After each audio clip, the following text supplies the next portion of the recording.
Baiklah, di video kali ini kita bakalan lanjutin materi kita bagaimana caranya integrasikan aplikasi Laravel kita dengan Payment Gateway 3Pay ya. Dan di video sebelumnya sebenarnya kita sudah berhasil nge-for it satu persatu channel pembayaran seperti ini ya, beserta ada juga gambarnya. Oke, seperti itu yang kemarin. Kalau kalian lupa, kemarin sebenarnya kita sudah berhasil implementasikan yang di sini ya, yang channel pembayaran. Ini sudah berhasil kita implementasikan ke dalam aplikasi Laravel kita. Nah, sekarang ceritanya ketika saya ngeklik salah satu ini, kita bakalan nge-request dulu transaksinya ke dalam 3Pay ya. Jadi ketika saya ngeklik mandiri misalnya, kita bakalan request ke 3Pay, tolong buatkan transaksi, itemnya adalah buku Harry Potter, kemudian harganya adalah 84.000, user yang ngebelinya adalah Wahyu, kemudian menggunakan payment metodenya adalah Mandiri, dan lain-lain. Jadi kita nge-request transaksi kita ke dalam 3Pay, baru nantinya kita bakalan mendapatkan detail transaksi ya. Atau di video pertama kemarin atau di video intro sudah saya jelaskan bahwasanya kita mesti nge-request transaksi dulu, baru kita bisa mendapatkan detail transaksi ya. Seperti itu kira-kira. Seperti gambar yang sudah saya taruh di atas itu ya. Atau nanti kita bakalan, ketika kita sudah nge-request transaksi, kita bakalan pergi ke URL yang seperti ini kira-kira. Nah, ini kita mesti nge-request transaksi dulu, baru bisa mendapatkan halaman transaction detail ya. Oke, mungkin langsung saja saya jelaskan. Jadi di sini saya bakalan pergi ke transaksi, ada yang namanya close payment, pastinya kita menggunakan close payment ya. Dan di sini ada pembuatan signature, sebenarnya ini hanya untuk memastikan integritas data ya. Jadi dia bakalan ada nanti value seperti ini. Ya, jadi ada unique value ketika kita ngirimkan request transaksi. Itu mesti ada ya, unique value seperti ini untuk memastikan integritas data. Nah, kita mungkin langsung saja ke request transaksi. Di sini kita bisa melihat contoh request langsung ya. Dan di sini saya kopikan. Nah, sebelum itu saya bakalan pergi ke checkout dulu ya. Checkout.blade.php tentunya di sini. Kemarin kita baru menggunakan ahref seperti ini ya. Tetapi kalau kalian lihat di sini, di endpoint, metodenya itu adalah post ya. Kalau ahref ini kan adalah metodenya get ya. Jadi saya bakalan buat URI baru di sini. Saya bakalan buat root post, karena kita memang post ya. Jadi transaction, transaction controller, class, store. Untuk metodenya saya gunakan store. Kalau kalian ingin membuat metodenya request ya tidak apa-apa. Tetapi saya ingin membuat seperti penamaan global lah setidaknya ya untuk store. Dan name-nya adalah transaction.store. Oke, saya Ctrl S. Kalau kemarin, kalau di checkout-nya, kita langsung pergi ke transaction.show ya, atau langsung menampilkan detail transaksi. Nah, seperti yang saya bilang sebelumnya, kita mesti nge-request transaksi dulu. Itulah kenapa saya buat root post transaksi di sini ya. Oke, di sini untuk checkout-nya mungkin saya bakalan buat ini daripada ahref, saya bakalan buat form seperti ini. Action-nya adalah, ini untuk ahref-nya kita hapus dulu ya, karena kita tidak membutuhkannya. Action-nya adalah root ke transaction.store ya. Oke, seperti itu, dan method adalah post, dan jangan lupa tambahkan CSRF di sini. Oke, seperti itu saja. Dan di sini di transaction controller-nya saya bakalan buat sebuah metode baru yaitu store, public function store. Karena kita menggunakan post, jadi kita bisa menangkap request di sini ya, request as request. Kita dd request all misalnya. Oke, saya save dan saya kembali ke browser. Apakah ketika saya ngeklik dia bakalan masuk ke transaction controller store tadi atau tidak ya? Oke, saya coba klik ya, tidak bakalan terjadi apa-apa. Karena untuk form ini kita setidaknya memiliki button type submit ya. Jadi di sini katakanlah yang BG white ini atau yang keseluruhan ini saya jadikan sebuah button ya. Oke, di sini saya bakalan buat button type submit. Enter dan save, kembali ke browser.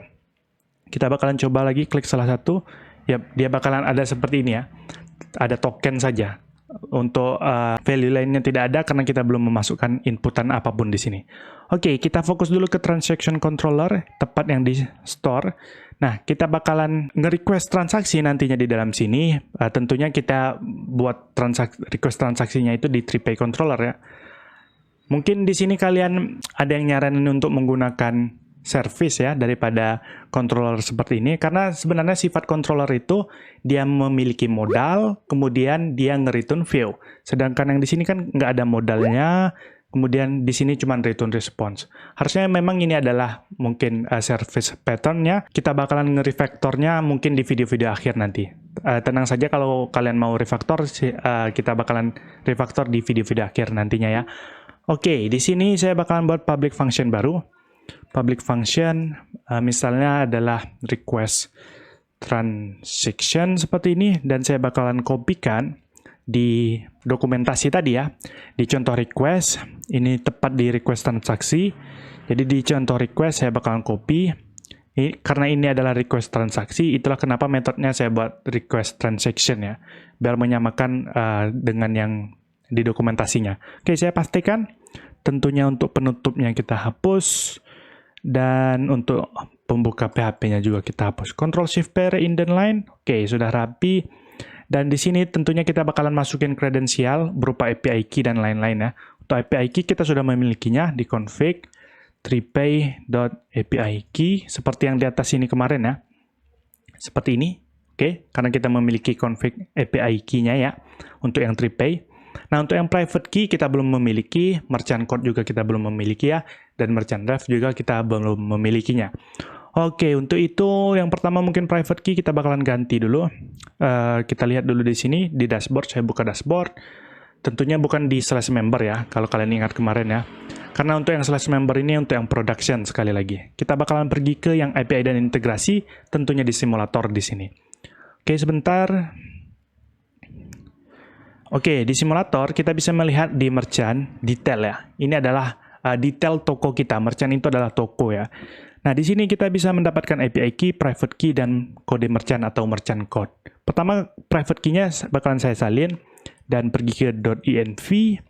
Di sini saya bakalan Ctrl+Shift+D, dan daripada API key kita bakalan buat private key ya, private key seperti ini. Ini saya hapus dan pastikan seperti ini. Yang satu lagi adalah kode merchant atau merchant code, Ctrl+Shift+D, dan di sini saya bakalan membuat merchant code. Saya pastikan value-nya tepat di sini ya. Oke, sebenarnya ini sudah berhasil kita membuatnya di env, tapi kalau kalian tahu ya, sebenarnya kalau kalian menggunakan GitHub, itu kalian mesti buat di env example ya. Karena .env ini filenya tidak dikirimkan ke GitHub ya. Jadi kita buat seperti ini, kita hapus untuk semua value-nya. Oke, jadi hanya kosongan key seperti ini saja. Ini ada key, value-nya tapi belum ada isinya. Ya, itu untuk kalau kalian bakalan nge-push ke GitHub aja untuk selanjutnya. Kalian tidak ikutin ini juga nggak apa-apa, bakalan work juga aplikasi yang kita bangun. Oke, karena di sini sudah kita buat env, tentunya karena kita memanggil config, kita bakalan pergi ke folder config di sini ya. Config, dan ini adalah 3pay ya. Jadi kita pergi ke file 3pay.php, dan di sini kita bakalan ngebuat kredensial lainnya. Pertama adalah private key pastinya, private key diambil dari private key yang di env, 3pay private key yang di env ya. Dan kemudian di sini adalah merchant code, tentunya 3pay merchant code seperti ini. Dan saya save, kemudian saya close. Di sini mungkin saya bakalan langsung buat seperti yang di atas ya. Ctrl+C, pastikan di sini, dan ini juga kita bakalan pastikan. Oke, untuk yang merchant ref nanti ya kita pelajari. Ini pertama adalah private key, dan yang kedua adalah merchant code. Oke, seperti ini. Untuk merchant ref itu sebenarnya kalau kita lihat di dokumentasi, kita lihat di body, ini merchant ref sebenarnya tidak wajib ya. Ini tidak wajib ya. Ini sebenarnya kode referensi dari sistem kita. Ini ya, kode referensi transaksi dari sistem Anda. Oke, mungkin kalau ini saya bakalan buat seperti ini saja. Walaupun ini tidak wajib ya, boleh kalian kosongkan atau kalian komen seperti ini. Sebenarnya ini adalah isi busing ya, terserah kalian. Mau ngisinya apapun ya. Kalau saya biasanya mengisi seperti ini, px, ada strip, kemudian dot, time, seperti ini ya. Untuk merchant ref ini, untuk referensi itu sebenarnya wajib unik ya. Itulah kenapa saya buat time seperti ini, karena dia bakalan unik nantinya. Oke, di sini mungkin saya bakalan DD dulu, berupa API key, private key, dan merchant code, untuk memastikan apakah sudah berhasil kita memasukkan config-nya tadi ya. Oke, ini untuk memanggilnya kita kayaknya perlu ke transaction controller. Di sini tepat di method store ya. Method store ini dipanggil ketika kita ngeklik salah satu channel pembayaran yang di sini tadi ya.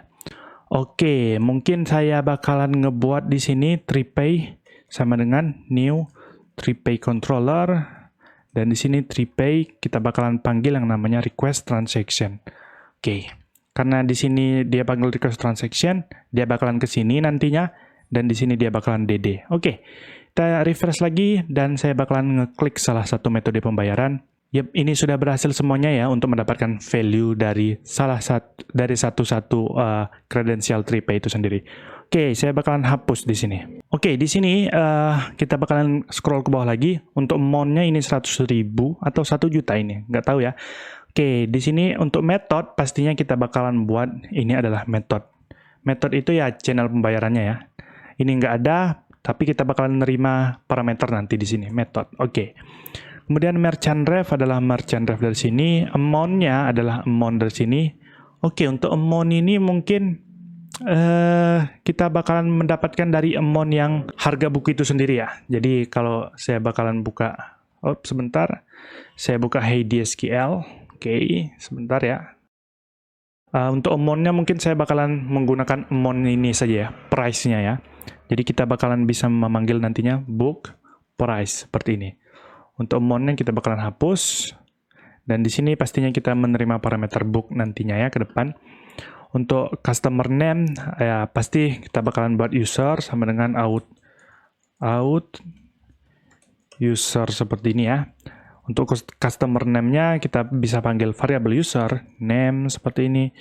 Email pelanggan adalah user email. Customer phone ini sebenarnya tidak wajib ya. Kalau kalian lihat di dokumentasi, pergi ke sini, di sini ada yang customer name itu wajib, emailnya juga wajib, dan customer phone itu tidak wajib ya. Jadi kalian bisa komen atau saya hapus saja. Kemudian di sini ada order item, SKU mungkin kita tidak membutuhkannya. Name-nya mungkin kita dapatkan dari book nantinya ya. Book, title seperti ini.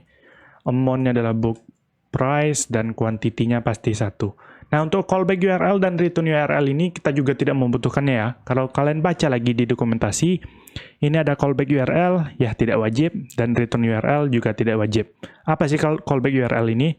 Jadi kalau kalian tidak mengisikan callback URL untuk menerima callback notifikasi transaksi. Jika parameter ini kosong, maka akan menggunakan URL callback default pada menu merchant. Jadi kalian bisa sebenarnya buat di sini ya. Ini kan menu merchant ya.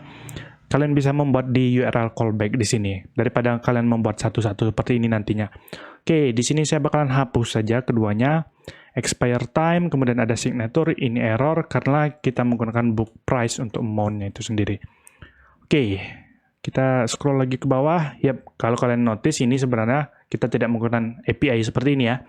Karena kalau kita lihat di sini untuk endpoint-nya, karena kita berada di sandbox URL, maka kita membuat API sandbox seperti ini. Ctrl C, dan saya bakalan paste di sini, bukan API ya. Oke, kita lihat lagi. Ini tentunya saya lebih suka membuat return, response, atau tampilkan error. Jadi kalau ada respon, tampilkan respon. Kalau tidak ada, tampilkan error. Atau kalau lebih singkatnya bisa kalian buat seperti ini. Ya, tanda tanya .2. Seperti itu ya. Ini ya shortcut-nya saja daripada membuat seperti yang tadi ya. Oke, kita bakalan coba lagi. Sini mungkin saya DD response, Ctrl S, dan di sini pasti ada error karena dia membutuhkan parameter.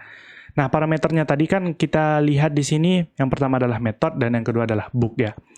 Jadi saya bakalan buat variabel dulu sini, book sama dengan dan method sama dengan. Untuk book sendiri kita bakalan nangkap book ID-nya dari sini ya. Jadi di sini saya bakalan buat input type-nya adalah hidden, name-nya adalah book ID misalnya, book ID, dan value-nya adalah book ID seperti ini. Karena kita mendapatkan book di sini ya, mendapatkan variable book di checkout.blade.php ini. Dan yang kedua adalah saya bakalan buat input type hidden juga untuk yang namanya method ya. Method sama dengan channel code pastinya. Channel, di sini adalah code. Saya niru yang di sini ya, channel code. Oke, mungkin seperti ini cukup. Kalau kalian nggak yakin, bisa kalian DD dulu. DD request all seperti ini. Dan mungkin saya bakalan refresh di sini. Dan mungkin saya bakalan klik dulu ya salah satu biar nge-trigger. Oke, di sini ada book ID 2 dan metodenya MyBVA. Mungkin kalau saya klik mandiri, ya metodenya juga sudah berubah ya, mandiri VA. Oke, untuk itu kita bakalan buat seperti ini tentunya. Untuk book sendiri kita bakalan panggil model book, kemudian find request book ID. Kalau kalian nggak mau pakai find, ini sebenarnya find ini untuk shortcut-nya ya, atau shorthand-nya. Daripada kalian menuliskan book, where ID sama dengan request book ID seperti ini, kemudian kalian mendapatkan first, karena ingin mendapatkan variable, karena ingin mendapatkan data pertama, daripada membuat seperti ini, kalian bisa membuat yang seperti di atas ya.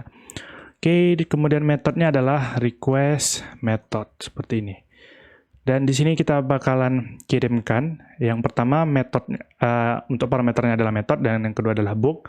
Itu saya bakalan buat di sini method dan di sini adalah book. Oke, Ctrl S dan saya kembali ke browser, refresh dulu yang di sini dan kita bakalan klik apakah sudah ada respon. Yep, sukses true, message-nya bla bla bla ya. Jadi ini sudah ada ya.